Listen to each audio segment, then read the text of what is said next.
ধানের শীষ প্রতীকে ২২ প্রার্থী ও স্বতন্ত্র ৩ জন সহ জামায়াতের মোট ২৫ নেতার প্রার্থিতা বৈধ কিনা তরিকত ফেডারেশনের কয়েক নেতার এক রিটের প্রেক্ষিতে গত মঙ্গলবার এ বিষয়ে জানাতে নির্বাচন কমিশনকে ৩ কার্যদিবস সময় দেয় হাইকোর্ট।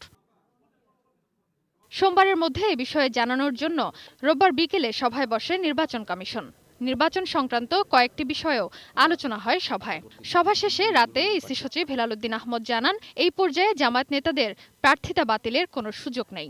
ইতিমধ্যে সকল প্রক্রিয়া সম্পন্ন করে রিটার্নিং অফিসার উল্লেখিত ২৫ জনের প্রার্থিতা চূড়ান্ত করে প্রতীক বরাদ্দ করেছেন। এই অবস্থায় তাদের প্রার্থিতা বাতিলের আইনগত কোনো সুযোগ নির্বাচন কমিশনের নেই মর্মে নির্বাচন কমিশন সিদ্ধান্ত প্রদান করেছেন। একই সাথে তিনি জানান, কয়েকটি আসনে বিএনপির পুনঃতফসিলের দাবির বিষয়েও কিছু করার নেই ইসির।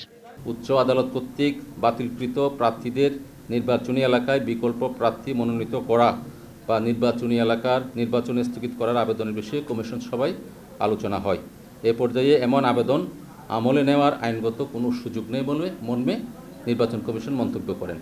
সভার সিদ্ধান্ত অনুযায়ী গাইবান্ধা ৩ আসনে ঐক্যফ্রন্টের প্রার্থী মারা যাওয়ায় স্থগিত করা ভোট অনুষ্ঠিত হবে ২৭ জানুয়ারি। এরই মাঝে জাতীয় নির্বাচনের জন্য ২২৩টি আসনের ব্যালট ছাপানো হয়েছে বলে জানান সচিব হেলালুদ্দিন আহমদ। এদিকে নির্বাচন কমিশনের রোববারও পরস্পরের বিরুদ্ধে বিভিন্ন জায়গায় হামলা, গ্রেপ্তারের অভিযোগ জানিয়েছে বিএনপি ও আওয়ামী লীগ। এই যে কর্মকর্তারা যারা এই ধরনের দলীয় কর্মীর মতো আচরণ করছে, অথচ তারা প্রজাতন্ত্রের কর্মকর্তা কর্মচারী, তাদের বেতন আসে জনগণের ট্যাক্সের টাকা থেকে, তারা কোনো দলের বা দলীয় সরকারের কর্মী নয়। অতএব তাদের ব্যাপারে যেন নির্বাচন কমিশন ব্যবস্থা গ্রহণ করে।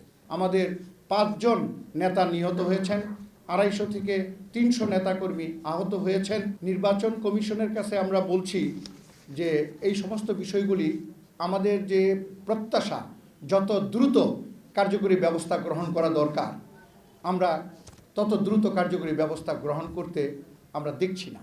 আগামী বৃহস্পতিবার সোহরাওয়ার্দী উদ্যানে জনসভা করার অনুমতি চেয়ে নির্বাচন কমিশনে চিঠি দিয়েছে BNP. Sadia Afroz, ATN news, Dhaka.